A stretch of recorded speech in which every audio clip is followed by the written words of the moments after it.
할렐루야.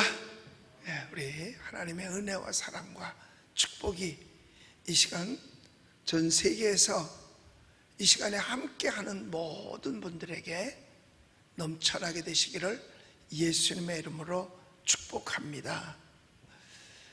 흔히들 예배 그러면 하나님께만 영광을 돌린다, 즉 하나님을 위한 것이다 라는 그런 생각을 하기가 쉽습니다.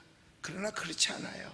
예배는 하나님께서 우리 인간을 그 시간을 통해서 영적으로 축복해 주시고 삶 속에서 축복해 주시기 위해서 하나님께서는 예배를 만드신 거예요. 또 예배를 하도록 하신 것입니다. 왜? 축복을 주시기 위해서. 그래서 예배에 나와서 은혜를 받으면 한 주간을 능히 이길 수가 있는 거예요. 그러나 예배의 성공자가 못 되면 삶에도 절대로 그래서 성공자가 될 수가 없습니다. 이와 같은 말씀을 전제로 해서 시편 99편 6절에 있는 6절부터 9절까지의 말씀을 가지고 함께 은혜를 나누도록 하겠습니다. 자, 여기 보면 제사장들이 등장을 합니다. 그의 제사장들 중에는 하나님이 세운 사람들이 바로 제사장이죠. 하나님이 세운 사람이 제사장. 그런데 거기 누구를 얘기하고 있냐면 모세와 아론이 있고 그 다음에 사무엘이 있도다 라고 말을 했습니다. 이 모세와 아론, 사무엘 다 훌륭한 사람들이죠. 훌륭한 제사장들이고 훌륭한 선지자예요. 근데 이들이 하나님께 한 게 뭐냐? 하나님 앞에 예배를 드렸어요. 모세는 하나님의 명령대로 광야에다가 그 성막을 하나님께서 짓도록 하셨잖아요. 그 성막의 규격과 기준도 다 하나님이 정하신 것입니다. 그리고 왜 하나님은 그거를 모세에게 만들게 하셨느냐? 하나님께서 그곳에서 우리 인간을 만나주시기 원하셨던 것이고, 그곳에서 예배받기 원하셨던 것이고, 그곳에서 죄사함과 축복을 주시기 위함이었어요. 그래서 광야의 성막에는 그 앞에 문이 있어요. 열고 들어가면 천막이지만은 그 앞에 번제단이 있어서 우리 인간이 지은 죄를 그곳에서 짐승을 태워서 제물로 드림으로 죄사함을 얻죠. 그러니까 인간이 지은 죄를 대신해서 짐승이 죽어주고 그 죽은 값으로 우리 인간은 죄사함을 받은 거예요. 하나님께서 우리 인간에게 축복하시기 위해서 용서와 사랑과, 그래서 지성소 안으로 들어가면 떡상도 있고 향단도 있어요. 그래서 금촛대도 있고, 그것이 뭐냐? 그 안에서 하나님 앞에 예배하는 거예요. 하나님 앞에 죄사함 받는 거예요. 하나님 앞에 기도하는 거예요. 거기서 얻는 하나님의 은혜와 축복이 있어요. 그러니까 예배는 하나님만을 위한 것이 아니고 인간을 축복하기 위해서 하나님께서 만든 제도인 것입니다. 그래 여기 오늘 보면 제사장들이 모세, 아론, 사무엘, 그들이 여호와께 간구하셨더니 응답하셨도다 라고 말했어요. 이게 무엇을 간구했는지는 정확하게 기록이 안 돼서 잘 모르겠습니다만은 광야의 삶 속에 또 이스라엘 백성들을 인도해 가는데 반드시 필요한 것이 있었기에 하나님께 기도했을 것이고 그 기도가 응답되어지게 된 것입니다. 자, 그런데 우리를 하나님께서 택하실 때도 똑같이 이렇게 택하셨어요. 그래서 우리를 가리켜서 왕같은 제사장의 직분을 주셨다고 그랬어요. 예배에 참석하는 모든 분들이 다 제사장이에요. 그런데 우리를 불러주신 그분이 누구냐? 바로 우리의 하나님이에요. 하나님은 어떤 분이시냐? 우리의 아버지가 되신다 그랬어요. 영접하는 자, 곧 그 이름을 믿는 자는 하나님의 자녀가 되는 권세를 주셨다고 했으니까요. 그러니까 하나님을 우리가 아버지라고 부르는 거죠. 하나님을 아버지라고 아무나 부르는 거 아니에요. 예수 그리스도를 영접한 자만 하나님을 아버지로 부를 수 있는 거지요. 그런데 그 아버지는 어떤 분이냐?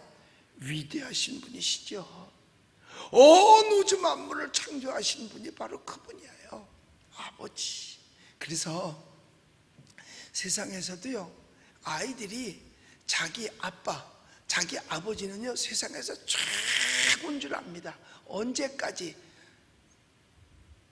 유치원 갈 때까지. 그때까지는 자기 아버지가 최고야. 네, 아버지가 자기보다 키도 크죠. 아버지가 돈 벌어오죠. 아버지가 안아주죠. 업어주죠. 이뻐해주죠. 자기 아버지 이상은 없다니까요. 이 아이들이 철들기 전까지의 그 아버지의 모습은 우리 마음속에 하나님을 향한 세상 끝날까지 그 모습이 있어야 될 줄로 믿습니다. 그래서 아버지만 의지하면 되거든요. 사람의 아버지는 어느 순간까지지만 하나님은 영원하신 위대하신 분이에요. 영원토록 위대하신 분이에요. 그래서 그 이름 속에도 보면 우리가 부를 때 야훼, 하나님, 여호와, 스스로 계신 자, 강하신 자, 우리를 치료하시는 자, 우리에게 모든 것을 베풀어 주시는 분이시다는 거죠. 이분이 우리 아버지같이. 그래서 성전에 나와서 그 위대하신 하나님께 예배하는 것입니다. 기도하는 것입니다. 그런데 여기 성경에 보니까 6절에서도 그 이름을 부르는 자들 중에서 사무엘이 있었고 그들이 여호와께 간구하며 응답하셨도다 라고 말씀하는 거예요. 여러분, 성전에 와서 이렇게 예배할 때 큰 응답의 역사가 있는 줄로 믿습니다. 기도는 집에서 할 수 있어요. 또 기도원에 가서도 할 수 있어요. 산에 가서도 할 수 있어요. 응답은 어디서 받느냐? 성전에서 받는 거예요. 기도하고 말씀을 통해서 응답을 받는 거예요. 또 기도하면서 하나님 앞에 아래 모든 것이 성전에 와서 은혜로 받는 것입니다. 예수님이 12살 되었을 때에 예루살렘으로 6월절 명절 세러 가잖아요. 그때 마리아와 요셉이 동행을 했는데 명절을 마치고 집으로 돌아가는데 마리아와 요셉이 예수와 함께 왔으면서도 하룻길을 그냥 가요. 그리고 옆에 같이 온 가족이 있는 거 생각도 안 하고 있었어요. 하룻길을 간 다음에 보니까 옆에 함께 온 예수가 없어. 그래서 3일을 찾아서 헤맵니다. 그리고 나서 나중에 어디 가서 만나느냐? 성전에서 만납니다. 그때 예수님이 하신 말씀이 있어요. 내가 아버지의 집에 있어야 할 줄을 알지 못하셨나이까. 바로 예수 그리스도는 이 성전에 계신 줄로 믿습니다. 그런데 여기 보면 99편에도 보면 90편 5절에서는 그의 발등상 앞에서 경배할지어다 그는 거룩하시도다 라고 표현을 했고요, 여기 마지막 절 9절에서는 예배할지어다 라고 말씀했어요. 여기 9절에서는 예배할지어다. 너희는 여호와 우리 하나님의 이름을 높이고 그 성전 안에서 예배할지어다. 여호와 우리 하나님은 거룩하시미로다. 그러니까 5절에서는 경배, 6절에서는 예배. 그 경배의 방법이 바로 예배라는 거죠. 그래서 예배보다 더 소중한 신앙 운동은 없습니다. 그 사람이 크리스찬이냐 아니냐 뭘로 구분하느냐? 예배 드리는 사람이냐 아니냐로 결정지어지는 거예요. 아, 나 예수쟁이야, 나 크리스찬이야, 한 번도 예배 드리러 가는 적이 없어요. 그럼 그 사람은 크리스찬이 아닌 것입니다. 크리스찬과 넌 크리스찬의 구분은 그 사람이 예배자냐 예배자가 아니냐로 결정지는 거지, 어떠한 행위, 아, 나 집에서 성경 읽는데 나 집에서 기도, 그거 크리스찬 아닙니다. 크리스찬의 본분은 여호와께 예배하는 거예요. 그래서 사도 바울도 로마서에서 넌 이 세대를 본받지 말고 오직 하나님이 기뻐하시고 온전한 뜻이 무엇인지 분별하며 너희 몸을 거룩한 산 제사로 드리라고 말씀한 거예요. 예배할 때 우리 스스로가 제물이 되는 거예요. 성전에 나와서 예배하는 그 몸 자체가 바로 뭐가 된 거냐? 주님께 예배할 때 드리는 제물이 되는 겁니다. 그래서 예배보다 더 소중한 신앙 운동은 없는 거예요. 예배는요, 여러분, 크리스찬의 행사가 아니에요. 행사가 아닙니다. 크리스찬에게 있어서 생활이 아니에요. 신앙생활 맞는 것 같죠? 아니요. 그보다 더 중요한 예배는 생명입니다. 예배는 목숨입니다. 그러니까 뭘 해야 돼? 지켜야 되는 거예요. 어느 사람이 목숨을 안 지킵니까? 어느 사람이 생명을 안 지킵니까? 가장 끝까지 악착같이 지키는 게 바로 생명, 목숨 아닙니까? 예배는 목숨이에요.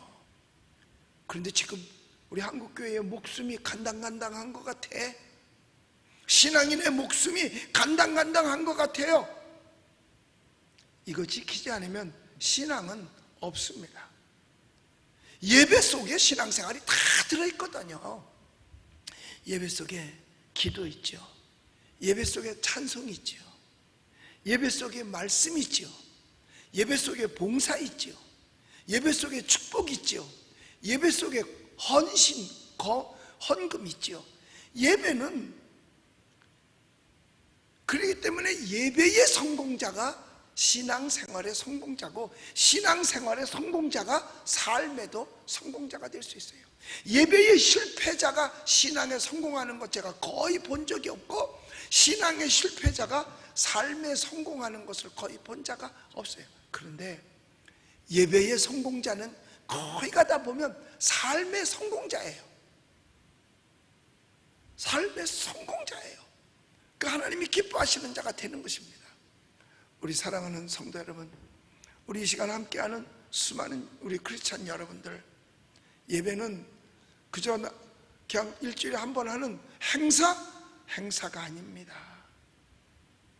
예배는 크리스찬에게 있어서 그냥 보통 일반적 생활이 아니에요. 생활이라고 말한다면 가장 중요한 것이고, 그런데 그보다 더 높은 생명이다, 목숨이다. 그래서 지켜야 돼요. 비록 지금 이 팬데믹으로 말미암아 모두가 다 하나님 앞에 와서 성전에서 예배를 드려야 될 텐데, 이 새벽에도 함께 모여 예배를 드려야 될 텐데 그렇지 못하는 것이 마음 안타깝고, 속에서는 정말 뭐 어떻게 보면 열불이 난다고 하기도 하고, 또 목숨이 그 눈물이 뚝뚝 떨어지기도 하죠. 제게 어떤 분이 이렇게 그 사진을 이렇게 보내왔어요. 목사님께서. 그런데 어떤 목사님께서 이렇게 보내왔는데, 세상에 그 헌금 이 봉투를 사진을 찍어서 보내준 거예요. 부산에 있는 분인데 거기 뭐라고 써있는지 아세요? 벌금 헌금 300만 원 해가지고 하나님 앞에 제물을 드린 거예요. 잡아가려면 잡아가라, 벌금 매길려면 매겨라. 나는 내가 오늘 드리는 예배가 300만 원하고는 비교도 안 된다. 그러므로 나는 300만 원을 벌금 낼 거로 하고, 그리고서 나는 예배 드리겠다. 그래가지고 300만 원을 헌금을 하고 예배를 드린 사람의 모습을 그 사진으로 보내주신 거예요. 그래, 이런 마음을 우리들이 다 갖고 있어야 되지 않는가. 예배는 목숨인데 내 목숨이 300만 원짜리밖에 안 되나? 예배는 생명인데 내 생명이 300만 원짜리밖에 안 되나? 생각해 볼 때 그분의 믿음이 대단한 거죠. 왜냐하면 모이지 말라 그러는데 모였다 그러면 300만 원을 낸다 그러잖아요. 어떤 분은 이거는 모임에 함께 드리겠습니다, 아마 목사님 벌금까지 같이 내준 것 같아요. 여러분, 우리는 예배를 목숨보다 더 귀하게 지키고, 앞으로 이 팬데믹이 언제 끝날지 모르지만 속히 끝나면서 하나님 앞에 성전에 와서 드리는 이 예배가 얼마나 소중한지를 깨닫고, 이 기간에 깨닫지 못하면 그 사람은 신앙생활에 희망이 없는 사람이에요. 성전의 예배가 얼마만큼 소중하고 귀한 거는 깨닫지 못한다면 그분은 신앙이 죽었다라고 해도 과언이 아니고 신앙의 목숨인 생명이 죽었다고 해도 과언이 아닙니다. 교회 오고 싶어요. 어떤 분들은 교회 오고 싶어요 하고 우는 분들도 계셔요. 성전 예배 드리고 싶어요 우는 분들도 계셔요. 사랑하는 성도 여러분, 우리 앞으로 우리의 신앙생활이 성전 중심 되어서 예배 중심 되어서 모두가 다 신앙의 성공자들이 꼭 되시고 그 성전에서 여호와 하나님의 이름을 부름으로 말미암아 은혜를 받고 축복을 받고 기적을 체험하고 병 고침 받고 정말 은혜가 넘쳐나는 그러한 여러분들이 다 되시기를 예수님의 이름으로 축복합니다. 기도하겠습니다.